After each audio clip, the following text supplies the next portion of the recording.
Welcome back to Africa Science Focus, the weekly science and development show from SciDevNet. I'm Michael Kaloki. Injections are used throughout the world to give life-saving medicines and vaccinations. But in limited resource communities with trained health workers in short supply, injections, particularly into the muscles, can be administered wrongly.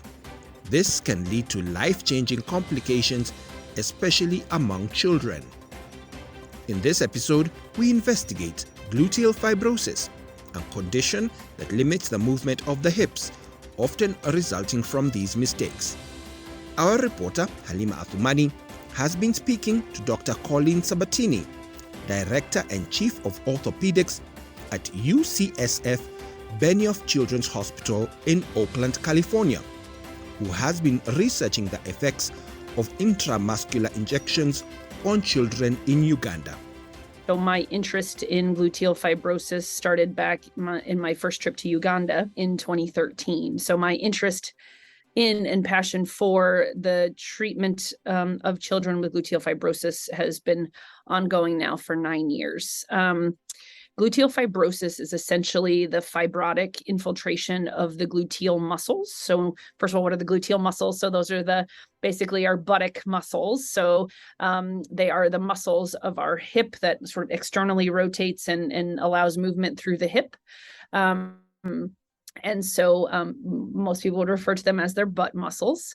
And when you get multiple injections into those muscles in terms of intramuscular injections or injections of certain substances into those muscles, fibrosis is induced. So instead of having nice smooth muscle that can contract and release and contract and release and perform muscle function, they're just these tight, unrelenting bands of tissue that ultimately make it so that the hip does not move normally.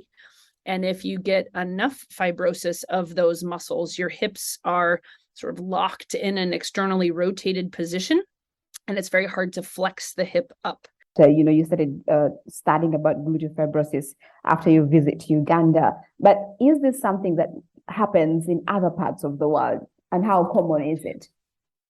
Yes, so we do not have great current epidemiologic data on gluteal fibrosis. It certainly has happened all over the world in any place where intramuscular injections are given commonly. So much of the literature is from like the 1960s, 70s, and even 80s. And that literature, spanned the whole globe. But in more recent years, much of the cases or the research that's come out has been in places where intramuscular injections are still commonly used or more commonly used. And so that is like less the United States and Europe and more now still in China, for example. There's a fair amount of literature out of China. And then in Africa, Southeast Asia, because it's only, sort of small pockets of reports. And we honestly don't even know yet how common it is in Uganda, but we do know that in certain areas, we find a lot of children with the condition. I think in Uganda, you also, through your research, you came to discover that most of this happens in the rural parts of the country. Is it just people who are out of the city, people who probably have less information or less educated, or what are some of these factors? Yeah. Well, I think, again, this is some of what we're looking into, but I think some of it is just what's available, right? So, for example, if you go to a pharmacy in a village environment in, certain regions of Uganda, you can easily buy quinine and it's very affordable. Certainly in a particular area where we have done a lot of our research, quinine seems to be the agent that is most related to gluteal fibrosis. And we've done some basic science research on quinine and found that it does in fact induce fibrosis. Or if you go to, a local clinic, they might have quinine. They don't have the artesunate derivatives, which are like the artesunate, which is used more commonly now for malaria. So it might not be available. It might be significantly more expensive. And so just based on availability and on cost, people might choose to use quinine instead of one of the other medications. And so and then not knowing, right? Like you're at the pharmacy, you sort of, you depend on whoever's there selling you product to tell you what's best. And the pharmacist, might not have the other product, or they might want to make more money selling an injection and the materials needed for an injection instead of a tablet. And so there's a financial incentive to do injections. And I think all of those things combined lead to injections being given.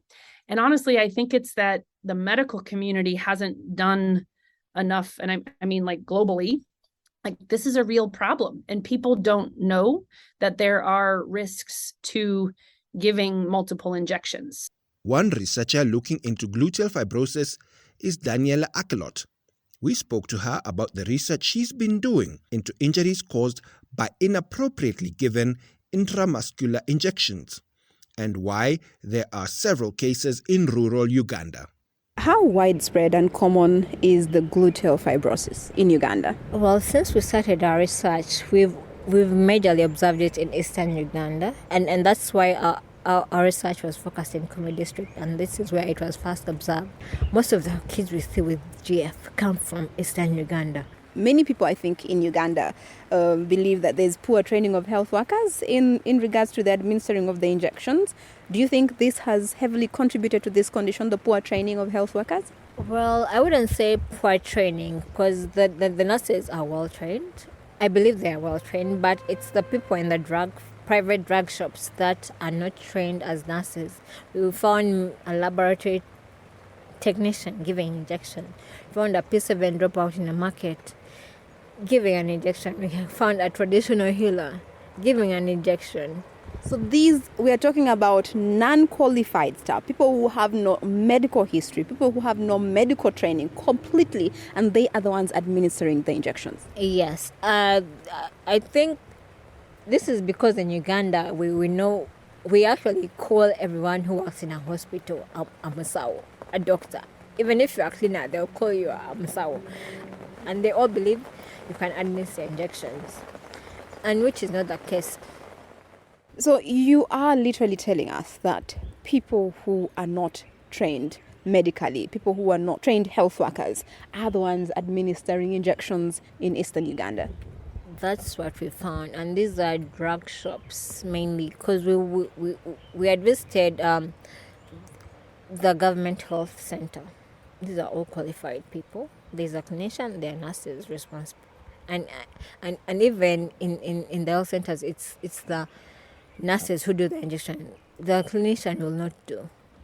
But then you find in these drug shops, and these drug shops are located in the rural areas, you find that people have to walk long distances to that town to find a government health facility or a private health facility with qualified nurses.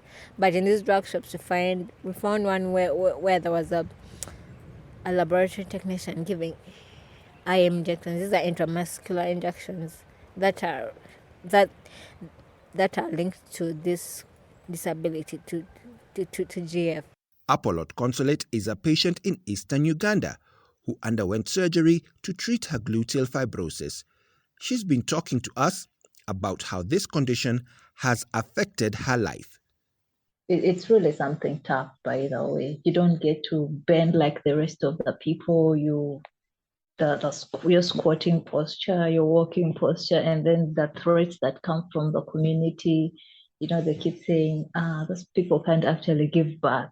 What age did you feel this is just a lot of pressure? My physical posture is just a lot of pressure for me. So when I was in primary, I really didn't see anything. I mean, I felt like I was really totally normal, like any other person. Maybe I'm just not having a bigger bum, but maybe I'll get it in future when I grow. But teenagers, you're all in the dormitory with the rest of the girls, and these ones have this and that. And when they tell you to mop, you're finding difficulty in bending. You have to find your own way of actually doing the work. So it starts from a teenage age, around 13, around 14, when body changes occur, and yours are actually not happening the way the rest of the people are experiencing theirs, and you want to fit, but you're not fitting. Talk to me about your journey now to getting to know that, this is the condition that is rectifiable, this is correctable, and it's not just a matter of stretching your hands to the pastor and say, Pastor, heal me. We did the surgery last year, September. So me before September last year and me now is way too different. The new me is so great. She's so awesome. She can do so much that she wasn't able to do years ago.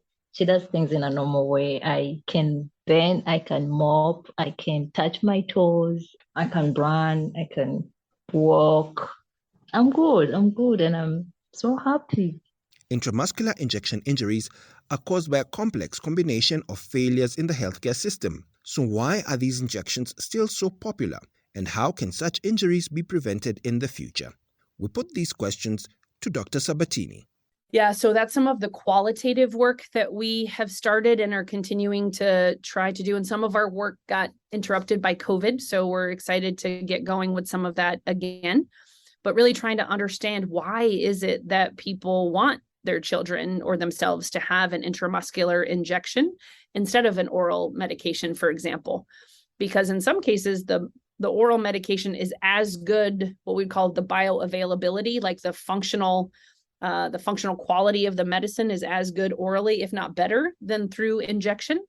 But there does seem to be, and again, this is what we're studying to try to understand it better, our team in Uganda, there seems to be sort of a desire for intramuscular injection because it's thought to be stronger, like because it hurts more, it's got to be stronger.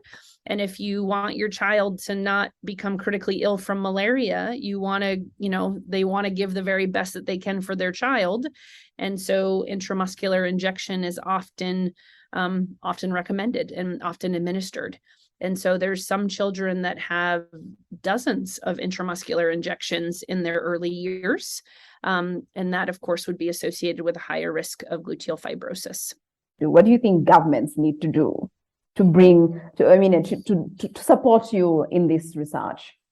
Yeah, I think that what we would love to see is we need to get that data to show, these are the injections that are being given and why. And looking at a system of how do you reduce intramuscular injections. So we need to get the medicines to the places where people need them, right? All the frontline medicines for malaria, for example. It shouldn't just be quinine that is available to people throughout the country. We need to get the right medications to the right people. We need pharmacies to be, making sure they're stocking the appropriate medications. We need them and the clinics to make sure that trained healthcare providers are giving the injections and not like lay people who are not trained in the appropriate techniques. Mm-hmm. And we need to educate the public on making sure that, they're going to, that they're not asking for medication in a form that's not necessary for their child, and that they're going to a clinic that has the appropriately trained staff to be delivering the medication the best way possible for their child. And if their child does need an injection, that it's given in as safe a manner as possible to reduce the risk of post-injection paralysis and or gluteal fibrosis. And I think governments need to understand that this is a problem, right? That there's children that are suffering lifelong disability. That's all from us at Africa Science Focus today. If you want to find out more, head to the SciDevNet website. That's www.scidev.net.